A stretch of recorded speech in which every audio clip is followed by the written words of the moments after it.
सुहानी अपने पति राहुल के साथ खरीदारी करके अपने घर आ रही थी।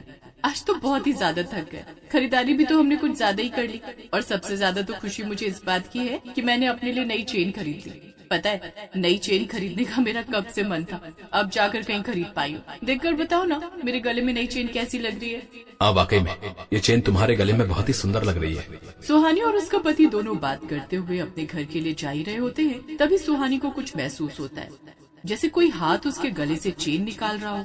ये देख सुहानी बुरी तरह डर जाती है। कौन है?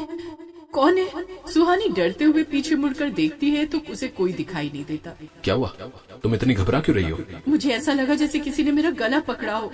अरे कोई नहीं है, ये बस तुम्हारा वहम है और कुछ नहीं। तुमने आज कुछ ज्यादा ही खरीदारी कर ली और कुछ नहीं। सुहानी देखो, दूर दूर तक कोई नहीं है, ये सब तुम्हारा वहम है और कुछ नहीं। सुहानी और राहुल घर पहुँचने वाले थे कि तभी वहाँ एक चुड़ैल आती है जो किसी को दिखाई नहीं दे रही थी। फिर जैसे ही वो सुहानी के गले से चेन निकालने लगती है तो सुहानी को कुछ अजीब सा महसूस होता है। मेरा गला! राहुल, मुझे ऐसा लगा जैसे कोई मेरी चेन गले से खींच रहा हो। सुहानी पीछे मुड़कर देखती है तो उसे कोई दिखाई नहीं देता। ये देख वो हैरान हो जाती है। राहुल, मुझे अभी ऐसा लगा जैसे कोई मेरे गले से चेन निकाल रहा हो। मैं सच कह रही हूँ, मेरा यकीन करो, ऐसा लगा जैसे कोई मेरे गले से चेन खींच रहा हो। लेकिन राहुल सुहानी की बात का यकीन नहीं करता। तभी कुछ देर बाद ही वो चुड़ैल गले से चेन खींच लेती है और जब सुहानी का हाथ उसकी गर्दन पर जाता है तो उसकी चीख निकल जाती है। मेरी चेन! हे भगवान, मेरी चेन कहाँ चली गई? राहुल देखिए ना, अभी किसी ने मेरे गले से चेन निकाल ली। अभी तो चेन तुम्हारे गले में थी, फिर अचानक से चेन गायब कैसे हो सकती है? जरा ध्यान से देखो, हो सकता है शायद यहीं कहीं गिर गई होगी। सुहानी और राहुल दोनों ही चेन को ढूंढने लगते हैं पर उन्हें चेन कहीं भी नहीं मिलती। बड़ी मुश्किल से मैंने पैसे जोड़कर एक चेन खरीदी थी, वो भी ना जाने कहाँ खो गई।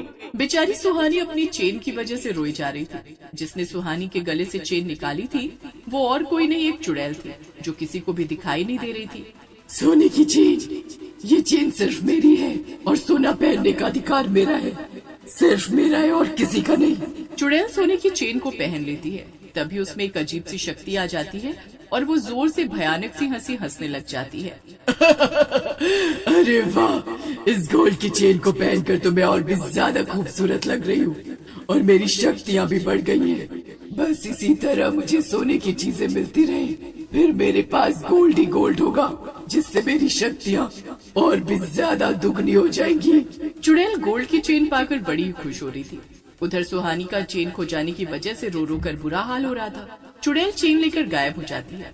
उसी गांव में जमींदार की बेटी पारुल की शादी हो रही थी। जमींदार ने अपनी बेटी की शादी में देने के लिए बहुत सारे गहने सुनार से बनवा रखे थे। 2 दिन बाद मेरी बेटी की शादी है और मुझे अपनी बेटी के लिए अच्छे से अच्छे गहने चाहिए। मैं अपनी बेटी की शादी में किसी चीज की कोई कमी नहीं रखना चाहता। जमींदार जी, आप बिल्कुल चिंता मत कीजिए, हम आपको शिकायत का कोई मौका नहीं देंगे। हम अपना काम बहुत अच्छे से करेंगे। ये कहकर जमींदार चला जाता है। 2 दिन बाद ही जमींदार की बेटी पारुल की शादी होती है और सुनार सारे गहने बनाकर जमींदार को लाकर देता है। जमींदार जी, एक बार आप सारे गहने देख लीजिए, कहीं कोई कमी तो नहीं रह गई। भाई वाह, क्या गहने बनाए हैं, दिल खुश कर दिया तुमने। हम बिल्कुल अपनी बेटी पारुल को ऐसे ही गहने देना चाहते थे। ये रहे तुम्हारे पैसे। जमींदार सारे गहने देखते ही खुश हो जाता है। सुनार पैसे लेकर चला जाता है और जमींदार जाकर बेटी को सारे गहने दिखाता है। पिताजी, ये गहने तो बहुत सुंदर है, मुझे बिल्कुल ऐसे ही गहने पसंद थे। ये देख जमींदार बहुत खुश होता है और शाम को जब जमींदार की बेटी की शादी होती है और वो सारे गहने पहनकर तैयार हो जाती है, तभी वहाँ चुड़ैल आ जाती है जो किसी को दिखाई नहीं देती। इतने सारे गहने, मेरे अलावा गहने पहनने का किसी को नहीं है, ये गहने मेरे हैं, सिर्फ मेरे। तभी वो चुड़ैल पारुल के पहने हुए एक एक गहने उतारने लगती है। ये देख पारुल बड़ी बुरी तरह कौन है? कौन है? सामने आओ, तुम दिखाई क्यों नहीं देते? कौन है जो मेरे गहने उतार रहा है? सामने आओ। तभी वो चुड़ैल पारुल के सामने आ जाती है।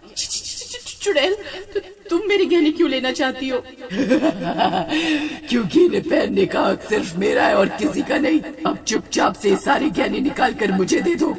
मैं अपने गहने किसी को नहीं दूंगी, ये मेरे गहने हैं। तभी चुड़ैल गुस्से में आ जाती है और वो पारुल का गला पकड़ लेती है। कहा नहीं, ये गहने सिर्फ मेरे हैं और इन्हें मेरे अलावा कोई नहीं पहन सकता है। फिर देखते ही देखते चुड़ैल पारुल के पहने हुए सारे गहने उतार लेती है और गायब हो जाती है। तभी कुछ देर बाद ही जमींदार वहाँ आता है तो वो अपनी बेटी को घबराया हुआ देख डर जाता है। क्या हुआ बेटी, तुम इतनी घबराई हुई क्यों? और तुम्हारे गहने कहाँ गए? पिताजी वो चुड़ैल सारे गहने ले गई। ये खबर पूरे गांव में फैल जाती है। अब तो कोई भी गहने पहनना तो दूर खरीदने से भी डरता था। ये देख चुड़ैल परेशान हो जाती है। ये गांव के लोगों को क्या हो गया है जो इन सब ने गहने पहनने छोड़ दिए? ऐसे तो मुझे अपनी ताकत कभी नहीं मिल पाएगी, मुझे कुछ और ही करना पड़ेगा। लेकिन उसी गांव की रागिनी नाम की लड़की जो कि अमीर घर से थी, उसे गोल्ड पहनने का बड़ा ही शौक था। जब उसे ये बात पता चलती है कि चुड़ैल गहने लेकर गायब हो जाती है तो वो उनकी बातों का जरा भी विश्वास नहीं करती। ऐसा कुछ नहीं होता, ये सब बेकार की बातें। भला कोई चुड़ैल सोने के गहने लेकर क्या ही करेगी। रागिनी किसी की बात का विश्वास न करके सुनार की दुकान पर सोने की रिंग खरीदने चली जाती है और जाकर सोने की रिंग देखने लगती है। तभी उसकी नजर एक बहुत ही सुंदर रिंग पर पड़ती है। ये सोने की रिंग कितनी सुंदर है, इसे देखकर तो मुझसे रहा ही नहीं जा रहा। ऐसा करती हूँ, इसे मैं जल्दी से खरीद लेती हूँ। फिर रागिनी दुकानदार से सोने की रिंग खरीदने के लिए कहती है, भैया जरा वो बड़ी सी रिंग रखी हुई है वो पैक करके दे दीजिए। दुकानदार रागिनी को रिंग पैक करके दे देता है और घर आते ही वो रिंग पहन लेती है। माँ देखो ये रिंग कैसी लग रही है। हे भगवान, तू फिर से सोने की चीज खरीद कर ले आई। इतना गोल्ड खरीद कर तू क्या करेगी? माँ तुम्हें पता है ना कि मुझे गोल्ड पहनना कितना पसंद है, मेरा एक यही तो शौक है और आप मुझे जब देखो सुनाती रहती हो। अच्छा बताओ मेरे हाथ में ये रिंग कैसी लग रही है?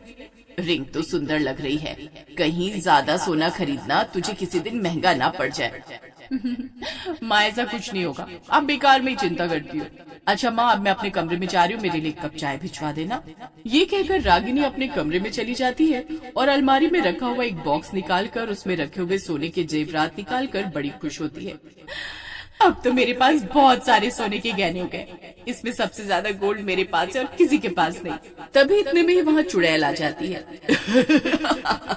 ये गोल्ड तेरा नहीं मेरा है, ला इसे मुझे दे दे। चुड़ैल को देखते ही रागिनी बुरी तरह डर जाती है। चुड़ैल, मतलब गांव के लोग सही कह रहे थे, पर तुम गोल्ड लेकर करोगी क्या? ये मैंने कितनी मुश्किल से खरीदे, इन्हें मैं नहीं दूंगी। रागिनी चुड़ैल को गहने देने से मना कर देती है। ये देख चुड़ैल को गुस्सा आ जाता है और वो रागिनी की गर्दन पकड़ लेती है। तभी इतने में रागिनी की माँ वहाँ आ जाती है और जब वो चुड़ैल को देखती है, ये तो वही चुड़ैल है जिसके बारे में गांव वाले बातें कर रहे हैं। इससे पहले कि ये मेरी बेटी को नुकसान पहुँचाए मुझे पंडित जी को बुलाकर लाना होगा। कुछ देर बाद ही रागिनी की माँ पंडित जी को बुलाकर ले आती है। ए चुड़ैल, छोड़ दे से, नहीं तो अच्छा नहीं होगा। ए पंडित चला जाए यहाँ से, नहीं तो मारा जाएगा। तुझे गहने चाहिए ना, पहले इसे छोड़ दे, मैं तुझे गहने दूंगा, पर इस लड़की को छोड़ दे, मेरा विश्वास कर। तभी पंडित अपने थैले में रखे बहुत सारे गहने निकालकर चुड़ैल को दिखाता है तो चुड़ैल को विश्वास हो जाता है। पक्का तुम मुझे सारे गहने दे दोगे ना? ये सारे गहने तुम ले लो, पर पहले इस लड़की को छोड़ दो। पंडित के कहने पर चुड़ैल रागिनी को छोड़ देती है। तभी पंडित एक मंत्र पढ़ा हुआ हार चुड़ैल के गले में डाल देता है। धोखा, धोखा, तूने मेरे साथ धोखा करके अच्छा नहीं किया, मैं तुझे नहीं छोड़ूंगी। इससे पहले वो चुड़ैल किसी को नुकसान पहुंचा पाती, वो जलकर राख हो जाती है और सारे गांव वालों को गोल्ड की चुड़ैल से मुक्ति मिल जाती है।